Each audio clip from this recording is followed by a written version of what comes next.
My people, you're welcome to this week's edition of the VGA Esports News. My name is Slimo, bringing you all the hot news from all around the world about esports and gaming. If you're looking for more updates about esports, gaming, content creation regarding gaming and esports, you know where to find us on Instagram, TikTok, on Twitter, and on YouTube at VGA Esports Show. Let me take you through this week's news, which is going to really rock your world.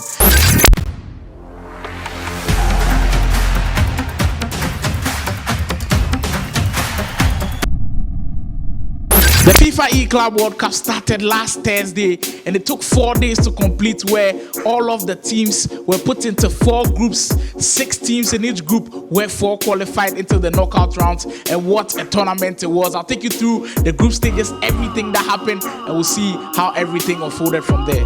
Starting off with Group A at the FIFA E-Club World Cup, FC Basel were almost untouchable in Group A. They finished with 21 points, taking first place. In second place, the home team, ex-Raptors and Twisted Minds, put on a show for their supporters. I must say, the Saudi Arabian supporters really came to back their home team, ex-Raptors and Twisted Minds, as they took second place.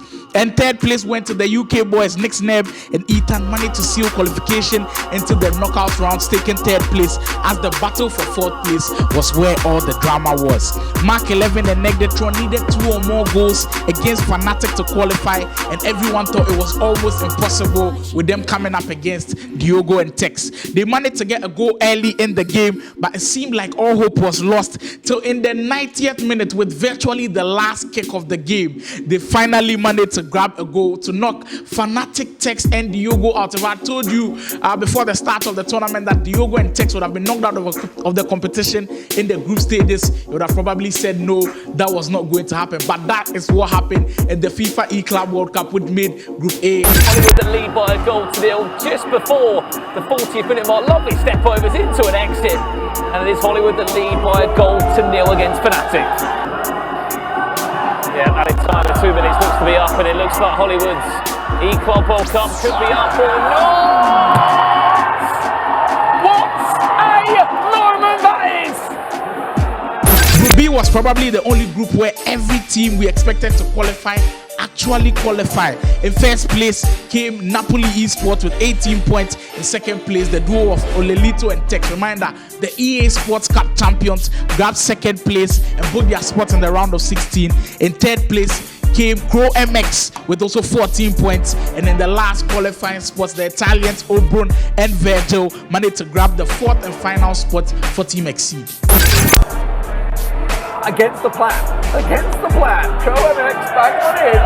And Alex, I think you and me, it's just happening everywhere. A bigger moment. It's all going off.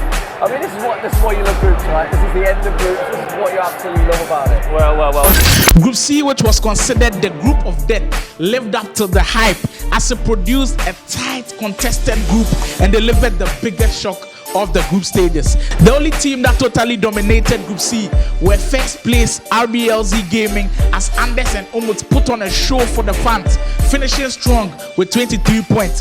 From second place to 5th place, just had a 5-point margin. The Brazilians Piazin and Resende came in second for Team Ajax, finishing with 15 points. The African champions Goliath Gaming did Africa proud by placing third and making it to the knockout rounds. And in the 4th and final spot, it ended in dramatic fashion as Dax Gaming managed to qualify over reigning champions Atletico Madrid with a brilliant finish from NEAT in their final games against AFC Ajax. Or something like that at the time of the goal. He walked back. Customs America doing the business. You see the footwork. It is obviously Goliath versus SPQR. SPQR currently sitting on 6 points. Goliath on 11. This would be Goliath going through in style. The biggest shock in Group C, of course, the reigning champions Atletico Madrid, where Tuga and Andoni, we thought they were even on the road to a repeat. They were knocked out in the group stages. They lost to SPQR in their final match, which could have sealed qualification for them. We weren't expecting that, but Atletico came out of that group in Group C, and of course that is why it was called the Group of Death. Unfortunately, you've exited in the group stage. Have you got any immediate thoughts? We are disappointed. I think we played good this day, although we didn't get a single win. It's tough to take, but obviously we didn't play our best like in the previous year. I think in the whole season we played a good FIFA, but I think that the group was the group of death. Although it's not an excuse, obviously. I want to congratulate all teams that have made to the round of 16 and made the best win. Heading over to Group D, where things were also interesting. The deadly duo of Stingray and Fuma proved to be too much to handle for Group D, as Atlantide Wave topped the group with 19 points. Second place came Denmark's Brøndby Esports, who were very, very impressive on the day. They also sealed qualification. In third place, Apogee Pollard doing so well, also sealing qualification. And then fourth place came the MLS side, DC United. After a horrific day one, they bounced back in day two to also seal qualification to make things a little bit more interesting in Group D. But that's not all the talking points from Group D, as there was another shocker. Man City Esports, represented by Shells and Ryan Pessoa, a team that had qualified for every FIFA E-Club World Cup, were knocked out of Group D, and it was very, very sad to see. But Man City Esports were not able to make the round of 16.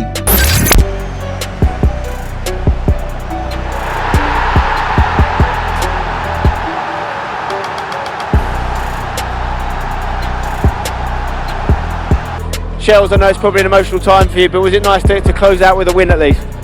Not really. I think we just kind of laughed every time we scored, because it was like everything we worked on finally happened, but it was a bit too late. So yeah, it's just a bit of a shame. The round of 16 began with the African champions Goliath Gaming, who were pit against the home team, ex-Raptors and Twisted Minds. And I must tell you, the African team really came under a lot of pressure, as the home team had a lot of support from the home crowd, and it was so good to watch.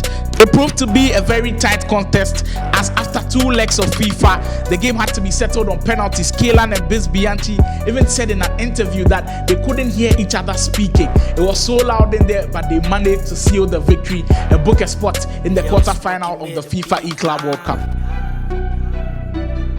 Also, another knockout round game, which really brought a lot of excitement. Let's go to the official comeback kings of the tournament. Footways, they came up against Ajax in the battle of the heavyweights. In the first leg, Ajax took a 2-goal lead, which Footways fought back to make 2-2. And in the second leg, they went down by a goal again. But in this tournament, we've learned not to count Footways out. They managed to equalize again and then take the game to penalties. And that was where really the drama really started for Footways. They had to go through a grueling penalty shootout against Ajax. They had to play 30 penalties, a 30 penalty shootout game in the FIFA tournament. How crazy is that? That was Footways versus AFC Ajax. But Nick Sneb and Ethan had nerves of steel, going through all the 30 penalty shootouts and managing to seal the victory into the quarterfinals. Is that missed? Omri with Footways down the middle, and that is the winner. Team Footways are in the top 8 of the FIFA E-Club World Cup with a penalty shootout that you will never see again. In the other round of 16 games, 2 traditional football clubs with esports teams matched up, where Napoli went up against DC United. It was the Italians who prevailed by winning by 2-0. Atlantide Wave continued their impressive performance as they dominated Team Exceed 4-0. Leipzig also just needed 1 goal against Hollywood to secure safe passage into the quarterfinals. And in the final round of 16 games, it was a routine win from the Danish side, Brøndby Esports, who managed to win 6-2 over Crew MX. At this stage, we're only left with the best 8 teams at the FIFA E-Club World Cup. Starting off with our African champions, this was the final hurdle from them, as when they came up against Napoli Esports, they were beaten by 4-0 and were knocked out of the tournament, but they had already earned $40,000. So kudos to our African champions, but a big congratulations to Napoli Esports, who made it to the semi-final. Yeah, so I want to say thank you to everyone around the whole world, not just Africa, for supporting us. I apologize deeply from the bottom of my heart that we couldn't bring it home, but we still got E-Nations and hopefully we can do that one. We saw the impressive duo of Stingray and Fuma face their toughest opposition in the quarterfinal, and that was Footways. It proved to be a very, very tough encounter, and it was. Atlanta Wave had the perfect start as they won the first leg by a lone goal. Things looked like they were going wrong for the UK-based side, but we do not count Team Footways out. I have called them the comeback kings for a reason. They did that throughout the whole tournament, and oh my word, it was just so good to watch. It's Junior through Footways. Martinez gets it through. Pogba, what's he going to do with it? Green time finish. Oh, he got it. The rebound's there. And Footways have done it. Unbelievable. A stray pass of all the things you could do in the 119th minute. Quarter-final matchup. We saw Anders Vejdgang and Omut.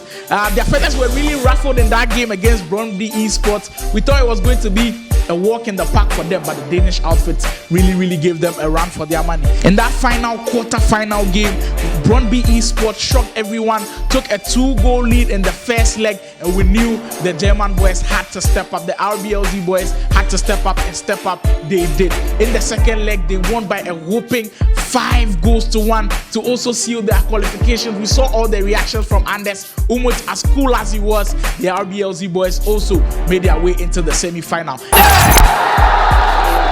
Is a goal to send you into a semi-final. And look exactly what it means to Anders Vejdgang. The first semi-final was the comeback kids. Well, Footways versus Napoli Esports, who had impressed and shocked everybody. A lot of people didn't have them making the semi-final, but here they were facing off against the UK outfit, Footways, and they really put on a show. It was the same thing. They had to draw out, go to a penalty shootout, and if you've noticed the pattern right now, Footways, when they go into the penalty shootout, you always put your money on them. Ethan and Nick Sneb once again prevailed in the penalty shootouts, booking their spot in the grand final, and they were guaranteed $150,000. They will be E-Club World Cup grand finalists. In the other semi-final game, well, you could say that was a much bigger game when it comes to the names of the esports teams. We had Team Hullet and Ninjas and Pajamas, Olelito and Levy the Weed, a team that had already won the EA Sports Cup, Levy the Weed, an E-Premier League champion, and we had Anders Vejdgang and Omut for RBLZ Leipzig, and we were promised a spectacle. It was really one-sided in the first leg as the German boys, RBLZ Gaming, really dominated by winning 4-0 in the first leg, and from there on, you knew it was going to be a difficult task for the Netherlands boys, TG, NIP, and they really struggled in the second leg, only managing to get a goal, drawing that game as the final aggregate ended in RBLZ Gaming's favor, winning by 5-1. And that will be number 5. Job done for RB Leipzig. They will be booking themselves a place in the finals to face Footways.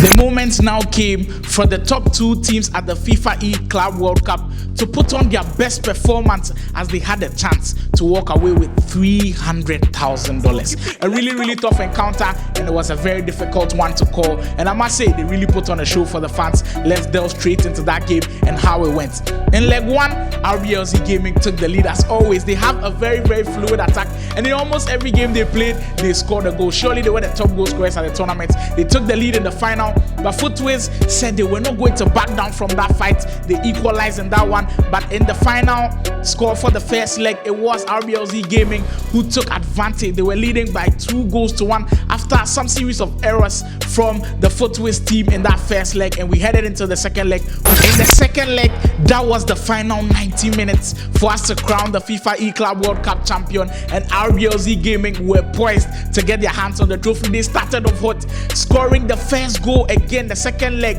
bringing out every big play from Anders and Omut, and they really did well to grab that first goal, putting Nick Sneb and Ethan in a really tough position. They managed to grab the equalizer, but this time around, they weren't able to complete the comeback or take it to penalties as Anders and Omut, RBLZ Gaming, emerged champions of the FIFA E-Club World Cup and walked away with $300,000. RB Leipzig on top of the club mountain here in Riyadh, Saudi Arabia.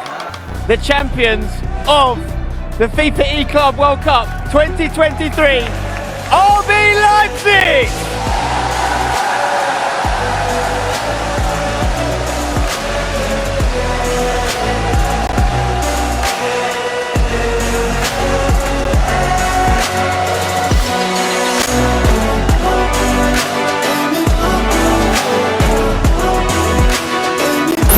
tip before we leave: if you just watch the FIFA E Club World Cup, you notice one thing: fair play. Even after every game, all the players showed fair play. They had to shake each other's hands after every game, and that was so awesome to watch. I hope every esports team out there can also learn from these guys and put on top-notch performances like these guys did. I hope you enjoyed the video. Kindly smash the like button. If you enjoyed the video, subscribe to the channel, put us on post notifications. More reviews like this with all the best tournaments. In fact, not only FIFA, we've got Fortnite, taking all the best tournaments out there. More reviews are there for you. Subscribe to the channel, follow us on all of our social media handles at VGA Esports Show on Instagram, on TikTok, on YouTube. Till next time, we are out for now.